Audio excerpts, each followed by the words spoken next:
Today, we discuss the importance of getting Mathew Barzal, the scoring winger that'll bring out the best of his career. Plus, we have our weekly farm report as we discuss all things Bridgeport Islanders, all that and a lot more coming up on today's Locked On Islanders podcast. Your Locked On Islanders, your daily podcast on the New York Islanders. Part of the Locked On Podcast Network, your team every day.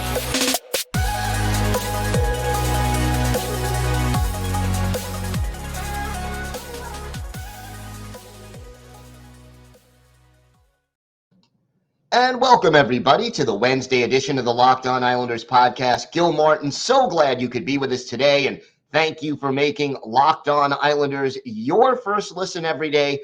We are free and available on all platforms. Lots to get to on today's show, but first, if there's something Islanders related on your mind, if you have a question, a comment, maybe a topic you'd like us to talk about on a future show, feel free to email us at lockedonislanders@gmail.com. And if you leave your first name and where you're from, we're happy to mention you on the show when we talk about whatever it is that's on your mind.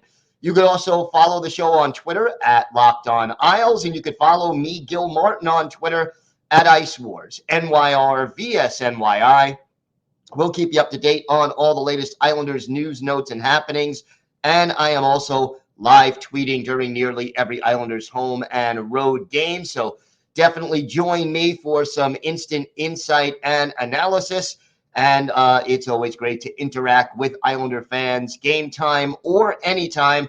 So either email, comment on Twitter, or of course you could leave a comment on our YouTube page. We also always have interesting surveys and polls and things that you can get involved with there as well. I wanted to talk a little bit about Mathew Barzal. And, you know, we get so very much feedback from listeners, and it's always great to hear from you. And everyone is saying, hey, we've got to get Barzy a goal scorer. We've got to get him a goal scorer. And I think that's definitely true. Barzal is not a goal scorer. Primarily, he's a setup guy and a speed guy. He skates exceptionally well. He's fast. He can stop and turn and change direction on a dime, hold on to the puck for long periods of time. And when he's doing it right, he creates time and space that helps either him and or his teammates to get better scoring chances with the puck. And, you know, one of the listeners to the show or viewers to the show compared Mathew Barzal to Bryan Trottier when he was talking about the Trio Grande line, which was Trottier, Clark Gillies, and Mike Barzy, and saying that, hey, you know, Barzal is sort of Trottier, we need to get him his Barzy. And I thought about that, and there's some truth to that, but it's not quite as true because Trotz himself was a solid 35, 40 goal guy, 30, 40 goal guy consistently throughout the prime of his career. Now, again, yeah, that was in the mid to late 70s into the 80s. It was a higher scoring game in those days. So obviously that has something to do with it. But the other thing is this. When I think of a comparison for Mathew Barzal, it's not so much Bryan Trottier that I think of. Mathew Barzal in his career has had one 20-goal year. That was his rookie campaign in 2017 through 2018. If not for the disruptions from COVID, he probably would have had a couple of more. 19 goals in 68 games in 2019, 2020, 17 goals in 55 games in 2020, 2021. You extrapolate that out to an 82-game schedule. Say he misses a handful of games, plays 76 games, 77 games. He's in the 20 to 25 goal range each of those years, depending on the year and the numbers. But the player who I think Mathew Barzal reminds me of more statistically and sort of skill-wise is Adam Oates. And, the great thing about Adam Oates, yeah, he was a little bit more of a goal scorer maybe than Barzal. He had that 145 goal season in 92, 93 when he was with Boston, had a 30 goal season. But for the most part, I think Adam Oates was like between 15 and 25 goals in a year. He had the 2 seasons in Boston where he was a 45 and a 32 goal scorer. But then, he was consistently between 15 and 25 goals for the rest of his career. But the assists that he was able to pile up were unbelievable. But then you think about this. Who was he playing with? Steve Yzerman in Detroit when Yzerman was still playing at the top of his Hall of Fame career and productivity. Goes on to St. Louis, plays with Brett Hull, arguably the greatest goal scorer of his time in St. Louis. Played with Cam Neely in Boston. Went on to play in Washington with a number of very talented goal scorers, including Peter Bondra, who had 46 goals the year that the Capitals went to the Stanley Cup final in 96, 97. And part of the reason that these players did so well is because Adam Oates was giving them the puck. But you look at some of these assist totals that Oates had, 79 assists in a year, 90 assists in a year, another 79, 80, 67, 60. Even if you adjust down for the fact that goals were easier to score in the 80s and into the early 90s, Oates still was, let's extrapolate that 80 assists in 1990 would be about 65 to 70 today. It still puts you in Mathew Barzal's potential territory. The difference, Mathew Barzal does not have that goal scorer on his wing who can convert. And, the thing about guys like Adam Oates and other great setup men, you can be the best passer in the league, but you only get an assist when you have someone who finishes your passes. And you can put the puck on the stick of a fourth line player and they may score 20 goals instead of 12, but they're not going to score 40. Can you imagine Mathew Barzal playing with Alex Ovechkin? Or, to give examples of players who the Islanders might be able to get, Patrick Kane, Vladimir Tarasenko, guys who really could put the puck in the net consistently and take those plays that Mathew Barzal makes and turn them into goals on a very consistent basis. It becomes a symbiotic relationship. The old thing in the 80s and early 90s with Brett Hull and Adam Oates, they used to call them Hull and Oates, like Hall and Oates, the music duo. They were so good together, but because they played so well together, their skill sets complement each other and they brought out the best in each other over the course of their career. Mathew Barzal is the Adam Oates looking for his Brett Hull. And if the Islanders can do that, Barzy has the ability to become a perennial all-star in this league, to become a guy who scores 85, 90, even 100 points if he's with an elite goal scorer with him, and to have maybe even a potentially Hall of Fame kind of career. But he's not going to get that playing with Josh Bailey or Zach Parise at the age of 38 or Simon Holmstrom at this stage in his career.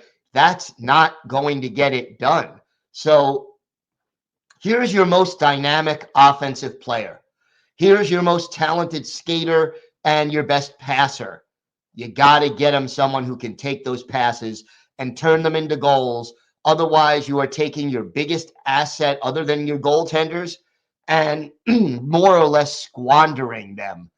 And that's not what you want to see. So food for thought, Lou Lamoriello, if you're listening, go out there and get us a goal scorer sooner rather than later, because it's what the Islanders need. We have got more to get to on today's show. When we come back, we'll have our weekly farm report. We'll talk all things Bridgeport Islanders as they head in to the holiday break. We'll have that, plus our Islanders birthday of the day, and a lot more still to come on today's Locked On Islanders podcast. Today's episode is brought to you by our friends at BetOnline. BetOnline.net is your number one source for sports betting info, stats, news, and analysis.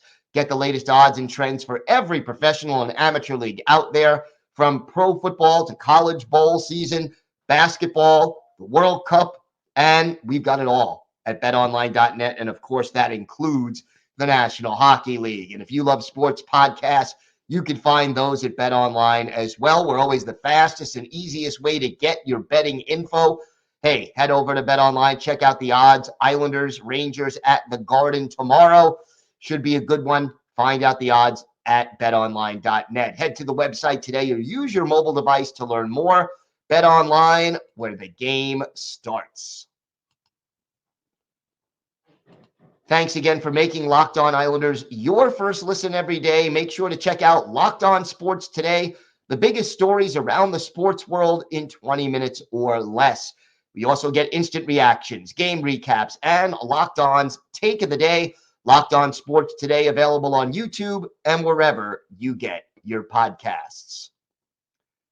Time now for our weekly farm report. We do this every Wednesday when we talk Bridgeport Islanders. And, you know, it wasn't the best of weeks for the Bridgeport Islanders. They are playing at a very, very high level right now. But last week, 3 games in between last Wednesday when we last did the farm report. Last Wednesday night, they hosted the Springfield Thunderbirds and ended up falling in overtime 2-1. Bridgeport ends up falling in the extra session. 32 saves for Corey Schneider. Vincent Savigny with the only goal. For Corey Schneider, by the way, his 5th straight game with 30 or more saves. And the Islanders, reason they fall in this one, power play. 0 for 4, couldn't get that going, and unfortunately, it wasn't enough. You got solid goaltending, but did not get enough offense to win the game. You lose it in overtime, and the Islanders fall in this one, but still pick up a point there. After that, though, it got a little dicier, to say the least. And the Islanders struggled a little bit over the weekend. Friday, they went up to Utica and took on the Utica Comets. Islanders fall in this one by a score of 5-2. Their first road regulation loss in more than 2 months, which is a tough one. Ruslan Ishkakov and Kyle McLean got the goals. Corey Schneider, 23 saves before he was recalled to the Islanders. And that ended a 10-game unbeaten streak in regulation for the Islanders on the road. Meanwhile, third period was the undoing. They allowed 4 goals. Islanders had leads of 1-0 and 2-1 before those 4 unanswered third period goals by the Comets put this one away. And again, the Bridgeport power play 0 for 4, which does not get it done. They allowed 1 power play goal, and that ended up hurting. Then Saturday, the Islanders visited Syracuse, where they took on the Syracuse Crunch. Isles got 3 goals in the second period, but did not score in either the first or the third, and they fell to the Crunch 4-3. Goals for Andy Andreoff, Kyle McLean, and William Dufour. Jakob Skarek made 27 saves, but did not get the win. And for Dufour, a goal and an assist, which gave him 2 multi-point games in his last 4. So a little bit of a struggling week right there for the Bridgeport Islanders, and that is certainly disappointing. They have one game coming up this weekend. They'll be at Hartford to take on the Rangers Farm Club, the Wolfpack. And this is always a good matchup, Bridgeport versus Hartford. And it's interesting because Thursday, it's the NHL rivals, the uh, Islanders at the Rangers. Friday, Bridgeport Islanders at the Hartford Wolfpack. And then after the holiday break, but before our next farm report, those same two teams will meet on Tuesday, December 27th. That's a home game for the Bridgeport Islanders. So if you want to head up to Bridgeport and check out what the future Islanders prospects are doing, you can check that out there and see guys like Aatu and William Dufour and Ruslan Ishkakov today before they become New York Islanders. Chris Terry right now leads Bridgeport with 24 points in 22 games. 18 of those are assists. Andy Andreoff leads the team with 14 goals. He's second with 22 points. Ishkakov, 8 goals, 20 points in 25 games. And among defensemen, Samuel Bolduc, 4 goals, 20 points in 27 games. William Dufour, 10 goals, 16 points in 26 games. Aatu, 5 goals, 12 points in 23 games. So those are your leaders right now, or among the many leaders. We always want to tell you how Raty and Dufour are doing, as they are two of the top prospects in the organization. In goal, Corey Schneider, who is now up with the big club, while Semyon Varlamov continues his rehab or tries to come back at least from his lower body injury. He is 10-3-2 on the season, has a .921 save percentage and a 2.51 goals against. Jakub Skarek, 4-5-3 in .882 save percentage and a 3.51 goals against. So Skarek continues to struggle a little bit more than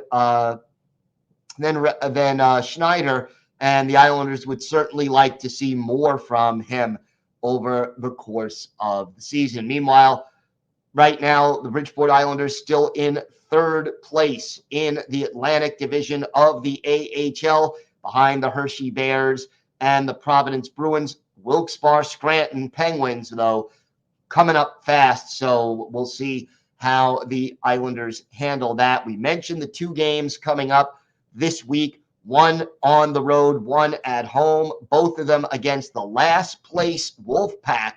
Hopefully that means that the Islanders can pick up some ground on Hershey and Providence and continue to fight for one of the top spots in the Atlantic Division. Again, overall, for the Bridgeport Islanders, it has been a pretty darn good start to the season, and hopefully this little 0-2-1 slump will not continue. So that's where the Islanders are right now. One other little piece of news, Nikita Soshnikov, a couple of days back, waived by the Islanders. He's probably heading back to the KHL. He came back, tried to give it a go, but what he did or did not do away from the puck, again, seemed to be the biggest handicap for him. He played 3 games with the Islanders, did not score a point, did get credited with 8 hits, but 4 shots on goal in 3 games, a -2, just wasn't good enough defensively, really, to stay in the lineup for the Islanders. He is most likely going to head back to the KHL, where he was a regular in the highest league in that country and can certainly earn more money than he was earning playing at Bridgeport. So just wanted to give an update on that. We have got more to get to on today's show. We've got our Islanders birthday of the day, a defenseman who played with the Islanders for 1 season in the late 2010s. We see if you can guess who that is. And we've got some parting thoughts about the upcoming game with the Rangers.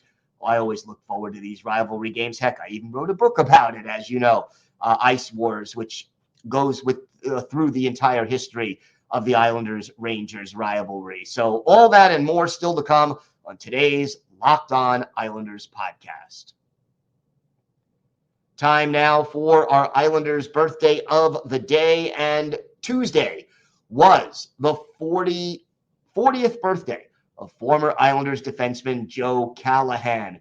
The native of Abington, Massachusetts, attended Yale University, played 3 solid seasons there, was drafted by the then Phoenix Coyotes in the 3rd round of the 2002 draft, but did not make his NHL debut until he joined the Islanders in 2008-2009, played 56 games for the then Bridgeport Sound Tigers, and then 18 games for the Islanders, had 2 assists, 4 penalty minutes, and was a +5 in those 18 games. Later played 1 game for the Sharks and 27 games for the Florida Panthers before hanging up his skates after the 2012-2013 season, where he spent the last 2 years of his professional career in the AHL.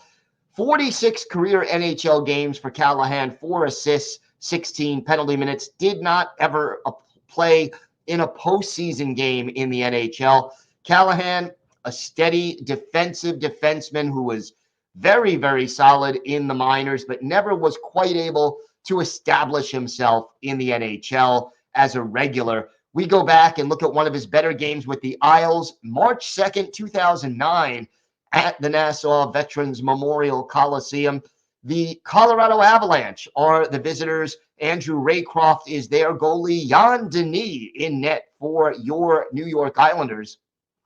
The Islanders got the only goal of the first period. Dean McCammon, his 5th from John Sim and Jeff Tambellini. Little 4th line action, getting the Isles on the board. They led 1-0, 13 minutes and 15 seconds into the game.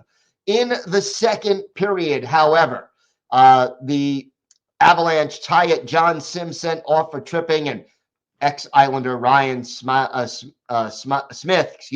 his 22nd from Paul Stastny and Milan Hajduk, 33 seconds into the period.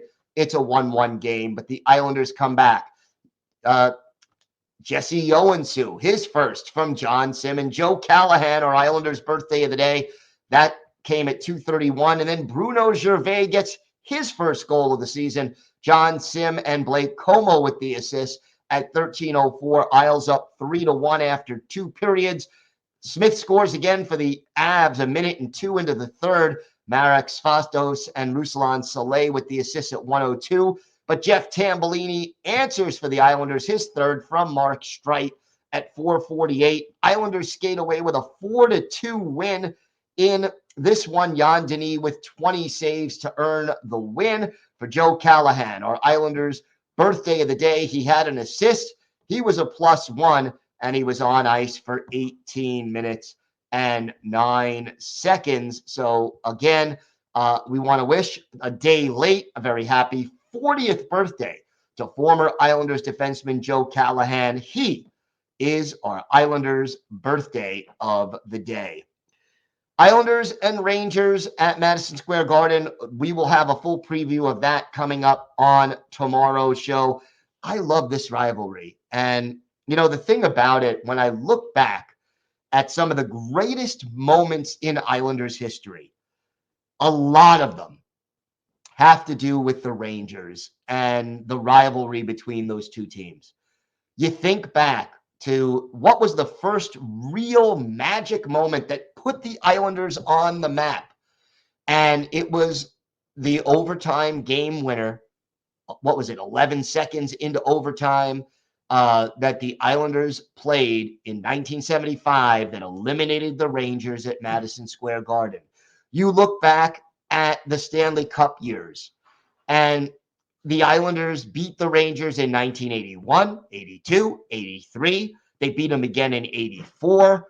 These were magic series where both of these teams, the Islanders were at that point the best team in hockey. The Rangers were always in the top 5 or 6 teams in the league back then.